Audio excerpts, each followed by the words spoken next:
Olá, começando mais um Alesp Conecta e a gente lembra que nesse momento da pandemia a gente vai falando dos setores da sociedade que vão sendo impactadas.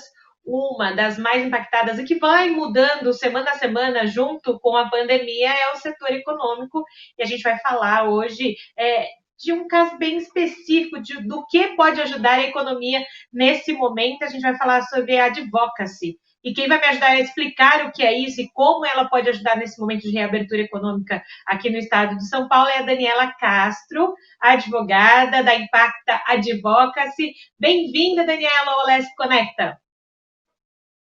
Julie, obrigada. Um prazer estar aqui com você.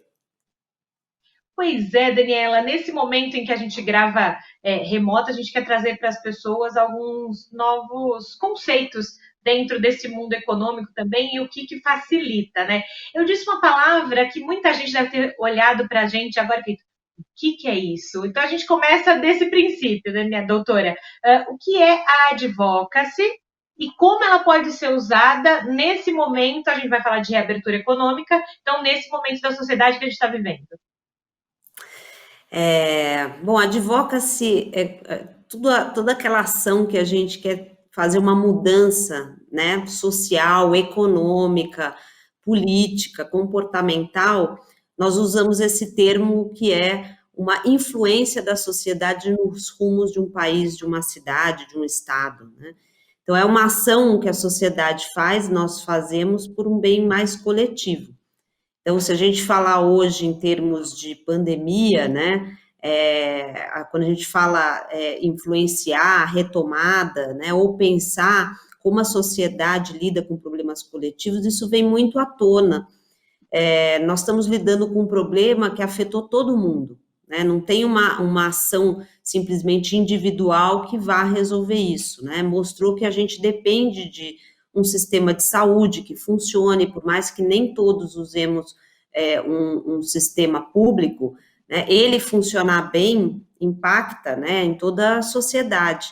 Então, o advocacy, nós temos duas formas como sociedade civil de tentar influenciar, né, os rumos, além de entrar para a política, né, logicamente que a gente às vezes acha que governo é algo muito separado da sociedade, mas não, são pessoas que são eleitas, né, e essa separação entre governo e sociedade, muitas vezes acontece porque a sociedade, ela se retira, né, deixamos muito para a política cuidar.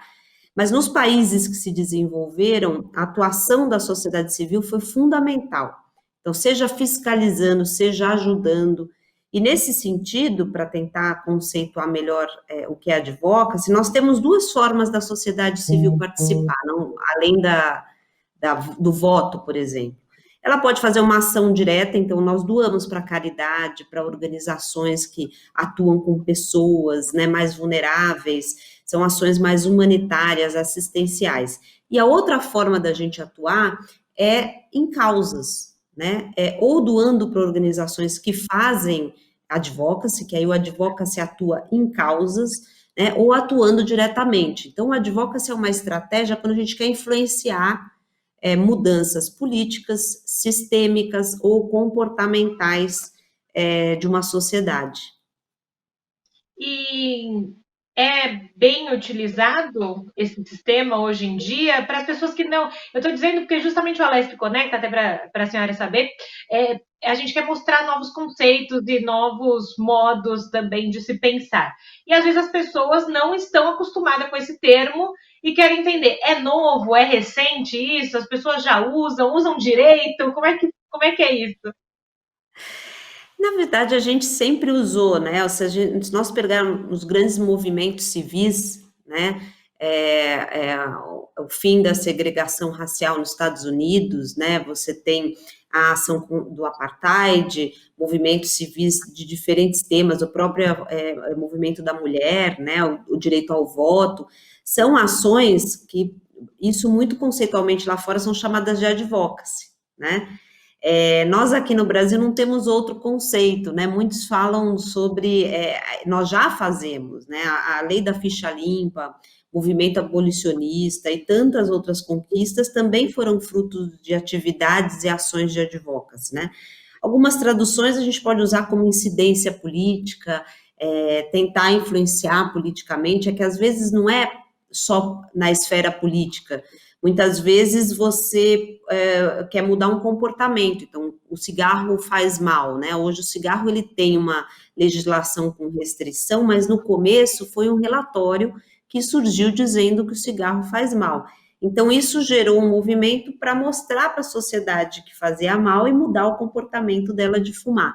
Então, não é somente incidência política, né? O advocacy, ele é uma estratégia mais ampla e que não tem uma tradução aqui no Brasil. Mas ele pode ser utilizado de diversas maneiras, também comunicação, né? Às vezes um acordo privado, ele pode trazer mais mudanças sociais ou até políticas do que uma lei, né? Se o setor privado decide, como ele decidiu não contratar mais fornecedores que utilizem trabalho escravo, ele está ajudando a mudar um cenário coletivo que não é só feito por meio de legislação ou de política pública. Então, a gente precisava contextualizar aqui para quem está vendo e ouvindo a gente, justamente para entender esse conceito de influenciar. Né? A gente tem usado muito ultimamente, e as pessoas usam influenciar para quem está nas redes sociais, né? O pessoal está lá assistindo, vendo as lives, enfim. O influenciar seria, então, o influenciar não só no seu modo de vida, mas no modo de atuar e de gestor, ou de gerir alguma coisa. Seria mais ou menos isso? Eu acho que no caso de mudanças, quando a gente fala advoca, a gente está falando de mudanças mais coletivas, né? Não estou dizendo uma mudança de hábito. A gente fala de mudanças mais sistêmicas, políticas, comportamentais que têm uma escala maior, né? É o que a gente chama de causas, né? Algumas pessoas se sensibilizam com uma causa do meio ambiente, a coleta seletiva, outras têm causas da educação, então são causas mais amplas.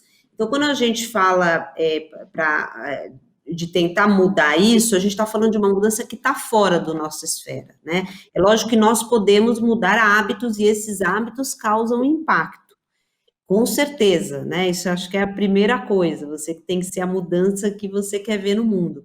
Mas quando a gente fala de uma estratégia mais ampla, nós estamos falando de uma influenciar algo que nós não temos a caneta na mão. Então, a gente tenta influenciar que o governo aprove uma lei. Ou a gente tenta, via comunicação, fazer uma campanha mais ampla para que todas as pessoas entendam, por exemplo, os benefícios da coleta seletiva. A mudança pessoal, ela é importante, mas para ter escala, a gente precisa influenciar atores de uma maneira, é lógico que um influenciador de mídia social que tem 1 milhão de seguidores, né, se você pegar grandes influenciadores, ele tem um poder de influência política também, né? Então, geralmente, quando a gente fala de advocacy, a gente fala em causas, e pode ser de uma cidade, não precisa ser de um país, não precisa ser global, mas causas que têm um impacto mais amplo, né, de escala. Eu quis fazer essa comparação justamente para que as pessoas lá em casa entendessem que, apesar do mesmo nome, são situações diferentes, mas no fundo, na sua essência, acaba sendo muito, muito próximo, né? E dentro disso, me parece que a sociedade, o modo como a sociedade vai influenciar, na verdade, não só as pessoas, mas como vai ser influenciadas as outras gerações, os gestores, é muito importante. Então, a sociedade é parte fundamental nesse processo. Ela não espera o outro para a sua tomada de decisão. Seria, a minha leitura está certa, não está? Tá certa, eu acho que quando a gente fala esse termo, fala causas, a gente geralmente fala, nossa, isso é impossível mudar, né? Já é impossível mudar a corrupção, é possível mudar a educação, nada é impossível. É o que, na verdade, a gente às vezes não está participando das decisões, elas são tomadas no dia a dia, nós temos inúmeros casos, e às vezes não são casos muito notórios, mas a sociedade civil indo na Assembleia, indo ao Congresso, muitas vezes ela influencia a aprovação ou não de uma lei, né?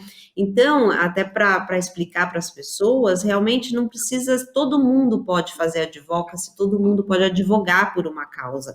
Seja quando você tenta convencer o seu vizinho, a sua família, né, sobre um posicionamento político, seja pressionando, às vezes, o seu deputado, o seu vereador para aprovação de uma lei ou para não aprovação de uma lei, todo mundo pode atuar. O que acontece é que quanto mais uma sociedade é atuante, seja, não, às vezes não é nem diretamente, em outros países muitas pessoas doam para caridade, mas doam para uma organização que faz advocacy, que faz causas, né? Alguns acreditam na defesa dos direitos dos animais e podem doar para uma organização que faz advocacy em relação ao direito dos animais. Então, essa é uma ação que você pode fazer individual, mas você está influenciando os rumos, porque esta organização está na discussão.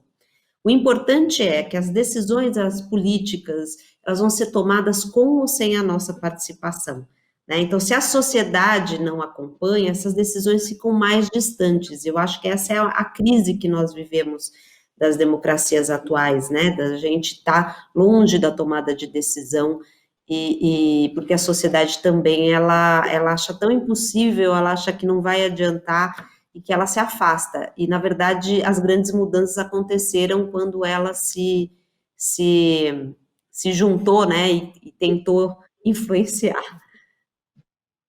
Sim, e você falou uma coisa interessante, né? Hoje em dia, talvez as pessoas, não digo só a sociedade, o indivíduo, não se interessa não só por política, mas pela economia, por outros aspectos do lugar onde vive, porque acham que não vão fazer a diferença.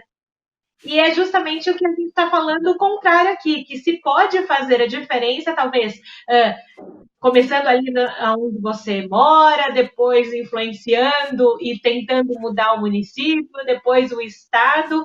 E é isso que a gente está falando, né? Você acreditar que você pode fazer a diferença enquanto indivíduo, que não precisa ser só as grandes organizações, só os políticos que podem mudar alguma coisa, um rumo de um país, de uma cidade. E isso é interessante porque nós, e não acho que é só no Brasil, né? Mas nós na escola, nós aprendemos muitas vezes biologia, né?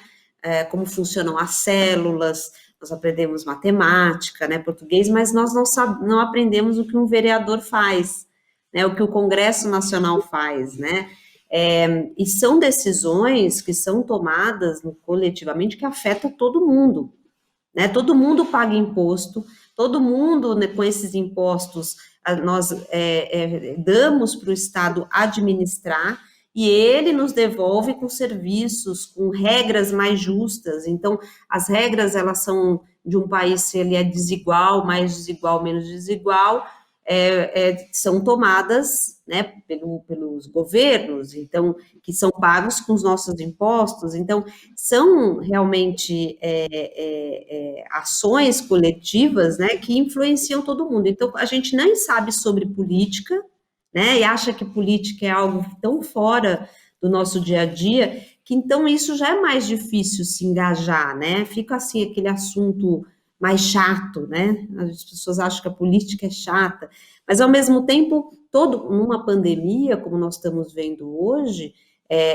nós estamos falando de como que um sistema público, né, ou as decisões que vão ser tomadas em relação à economia, influencia todo mundo. Então, o público, as políticas públicas, as regras do jogo, elas afetam cidadãos, né, negócios, não estou só falando, né, das pessoas, são negócios. Decide quem é que vai estudar, quem não vai estudar. Então, a população brasileira não ter acesso à internet está dizendo, numa pandemia, que crianças que não têm internet, elas vão ficar sem estudar esse ano, né? Então, essas são de uma pandemia, quando a gente, é aquele momento que a gente vê como o Estado, né, e a política importa, e ao mesmo tempo a gente fala, nossa, se a gente não fizer nada, em outras crises, e não só em outras crises, nós vamos sofrer todos, porque todo mundo sofre com a violência, todo mundo sofre com a falta de emprego, todo mundo sofre quando o país não vai bem, né? E me parece que nesse momento de pandemia, muitas coisas ficam latentes, né? Tanto pelo lado ruim quanto por boas práticas, né? No sentido que a gente vê desigualdade social ficar mais latente, essa questão de acesso ao que a senhora acabou de falar, de internet, para que as crianças possam estudar. Também a gente viu uma grande dificuldade nas últimas semanas com relação a isso. E a gente vê que nesse momento a sociedade ela precisa falar, ela precisa debater o que está acontecendo e ainda mais, não só o momento atual, como vai ser o depois. E a sociedade vai viver o depois. Então, se ela não se colocar no centro disso tudo que está acontecendo, como é que vai ser depois? Ela vai poder questionar? Não sei se é muito essa linha de pensamento, mas eu vejo um pouco isso, que a pandemia está trazendo que as pessoas pensem de verdade em como vai ser lá na frente e se coloquem lá na frente. É.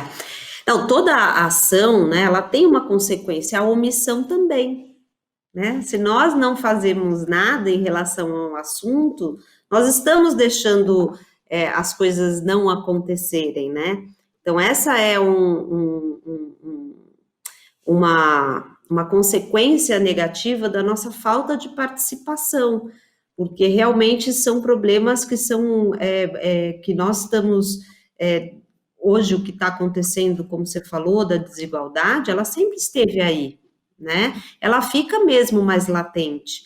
E aí, eu acho que não só é um aprendizado, né? A gente entender que política importa, mas também eu acho que é um momento de reflexão o como, né? Porque a polarização também que nós vivemos é algo que tem que se tomar muito cuidado, né? Política, ou mesmo a democracia, ela é formada por o embate de ideias, que às vezes são opostas. Tem gente que acredita que o Estado tem que ser mais presente, outros que acreditam que tem que ser menos. Nós temos exemplos no mundo de modelos diferentes, então o debate de ideias, né, tinha que acontecer e tem que acontecer num ambiente saudável, você não é o inimigo, você tem outra pessoa, muitas vezes eu que trabalhei e com o advocacy, muitas vezes o adversário que pensa diferente, né, numa elaboração de uma lei, dá uma dica muito boa. Não, esse pedaço dessa proposta pode causar algo que vocês não estão vendo que não é bom. E você ouvir, você pode corrigir o rumo, né? Então, eu acho que o desafio hoje está não só que a gente tem que aumentar essa participação, mas ela tem que ser também de uma forma que a gente fala assim, tá, todo mundo torce pelo país, né? Tem que ser algo que estimule o diálogo, né? Baseado em evidência, a gente também fica muito no achismo, né? A gente tem aí números, estudos, pesquisas para basear a política pública, para basear as discussões. Então, a política tem que ser também baseada em evidências, né? Porque senão a gente, às vezes, monta um programa público e ele não dá certo porque foi uma ideia que aconteceu de uma liderança e sem, né, sem a base.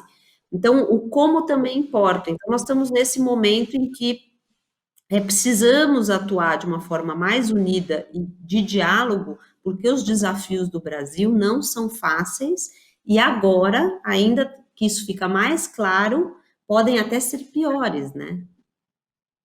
É isso mesmo. Eu vou aproveitar, então, o nome do seu livro para a gente entrar num aspecto muito importante que eu falei no começo, que é da economia, né? A Daniela Castro escreveu o livro Advocacy, como a sociedade pode influenciar os rumos do Brasil e como que essa sociedade pode influenciar esse momento de retomada econômica de ninguém sabe ao certo como será essa volta da economia, o quanto a economia vai crescer, se vai crescer, se vai demorar para crescer. Como é que a sociedade pode ajudar nisso?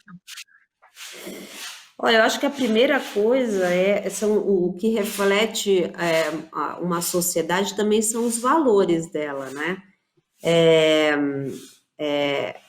Primeira, acho que o valor básico é a vida, né? A vida importa, né? Nós estamos aí vivendo um desafio que às vezes nós falamos, só discutimos no Brasil, retomado ou não. É um problema mundial, é só olhar o que está acontecendo. É realmente um problema novo, mundial, que a gente tem que olhar, que não acontece só com o Brasil, acontece com outros países. Então, a gente ficar muito atenta por essas evidências, eu acho que os governos têm que acompanhar e tomar decisões que podem mudar de uma hora para outra, porque afinal é uma pandemia, algo que nunca aconteceu. Mas a gente olhar primeiro a questão da vida, né? Eu acho por isso que o SUS ganhou essa importância. A gente tem países que não têm um sistema de saúde público, né? O SUS é um sistema que o Brasil tem e que agora a prioridade tem que ser salvar as vidas, né? Um segundo momento é a gente olhar essa retomada, quais são as políticas públicas que vão ser necessárias, né? Por isso que as políticas, o governo é o que tem escala hoje para poder desonerar um pouco a sociedade numa retomada, né? E a outro ponto não se muda um país se a gente não tiver um plano robusto e gestão pública. Então, os problemas que nós falamos, que também não vamos resolver agora, então, assim, acho que tem vidas, né, a questão da retomada de desoneração para que né, a gente tenha medidas emergenciais, e aí são emergenciais desde de aspecto humanitário até, né, as discussões de renda, né, a renda mínima, e você tem também a desoneração, né, o que se pode fazer agora para minimizar, mas também já começar a pensar o futuro, né? Se essa pandemia hoje durar mais do que a gente está prevendo, por exemplo, só esse ano, de novo, as escolas, né? A gente sempre acha que educação parece que é um acessório, e não é. É o futuro do país. A gente tem um ano em que boa parte das crianças não vai ter aula, porque não tem internet. Então, quais são aqueles pontos que agora a gente tem que levar muito a sério, né? Muito a sério e exigir resultados dos governos, não só vou melhorar a educação. Qual é, em 4 anos, qual vai ser a meta final da sua pasta, né? Vamos diminuir o tempo que se espera para um leito, vamos aumentar a nota do IDEB em tantos por cento, a mortalidade infantil vai cair. Isso que a gente tem que trazer mais para o futuro, mais gestão, mais metas, né? A gente faz isso com a nossa casa, com a nossa empresa, né? Com os nossos negócios. Então, na gestão pública, a mesma coisa. Para onde vamos? Né? Que isso seja mais concreto. Pois é, e a Daniela conhece bem esse mundo da gestão pública, né? Porque a Daniela Castro também foi secretária adjunta aí da Secretaria Municipal de Esporte e Lazer lá em 2017, e conhece os dois lados, né? Os desafios que nesse momento também os gestores públicos, ainda mais do que antes, estão enfrentando. E essa é mais uma pergunta que eu quero fazer para ti. Como é que fica, então, para o gestor público? Porque não é fácil você conseguir aí um equilíbrio de muitas coisas que acontecem numa cidade, não é? E nesse momento de pandemia e pós-pandemia, me parece que é uma situação ainda mais peculiar para o gestor público. Isso eu falo mesmo, eu já passei pelo setor privado, pelo terceiro setor e para o setor público, né? E eu sempre tive uma visão de que não são nós e eles, né?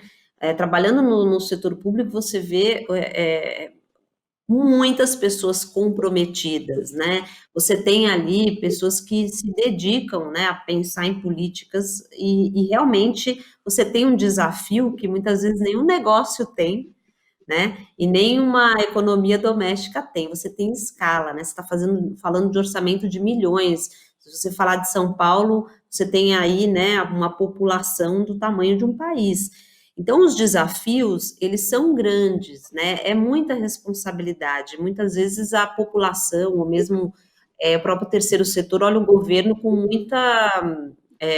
muita dureza mesmo, né?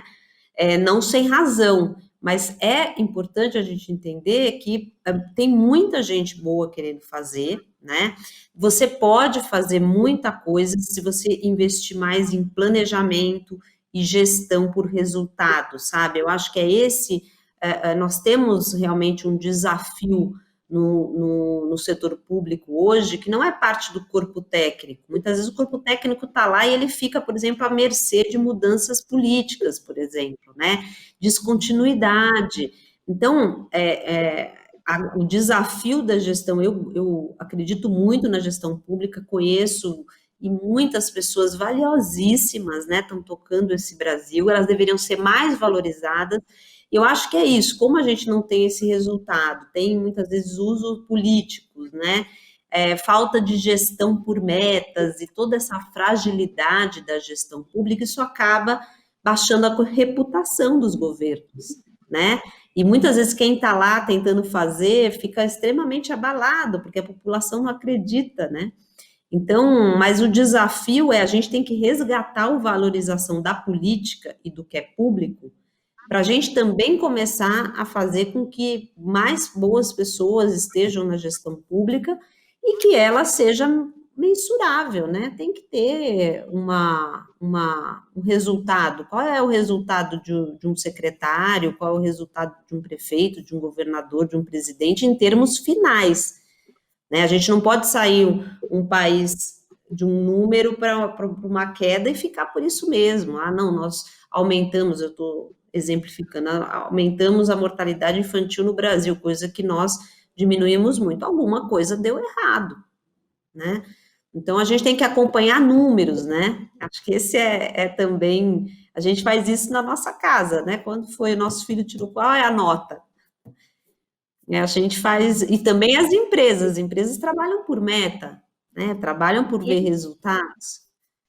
Isso que eu ia falar, aportuguesando um negócio para as pessoas entenderem, quando alguém fala fazer uma gestão mais profissional, né, é o que vem muito do setor privado, né, que o setor privado tem as suas estruturas, tem as suas metas, tem os seus objetivos, né, a pequeno, longo, médio e longo prazo, talvez transportar isso para um novo modelo de gestão política, né, no sentido de estrutural, né, da coisa, não o modo de se fazer política, que são duas coisas diferentes nesse caso. Uhum.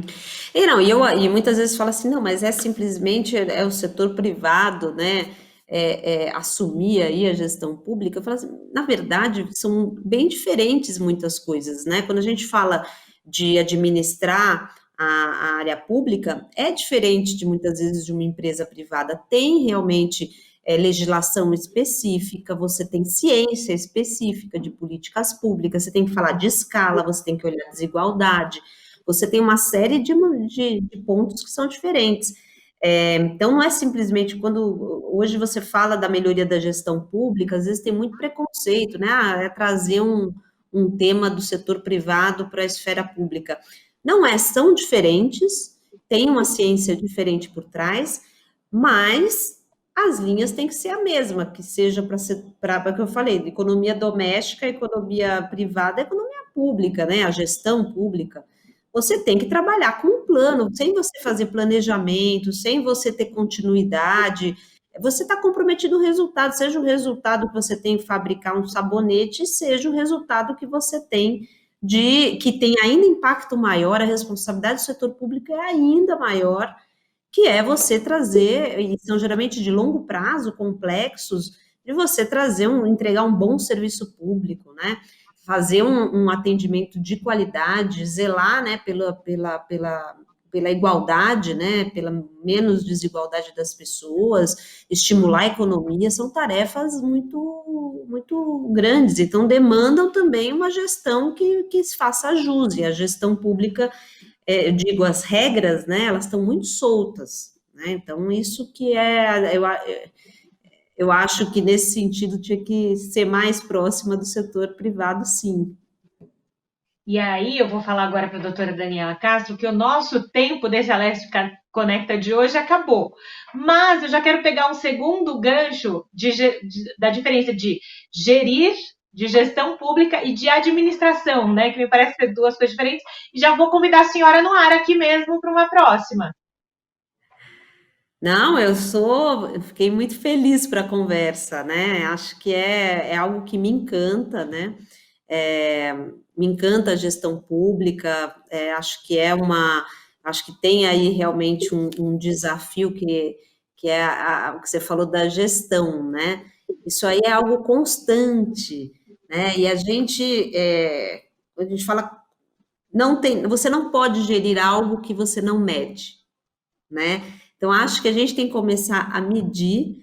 E quem são os acionistas dessa história, né? Quem são os interessados somos nós, né? Então, quando eu falo advocacy, mesmo falando olhando para a sociedade civil, a gente tem essa responsabilidade, a gente tem que começar a exercer. Pode ser que não todo mundo, né?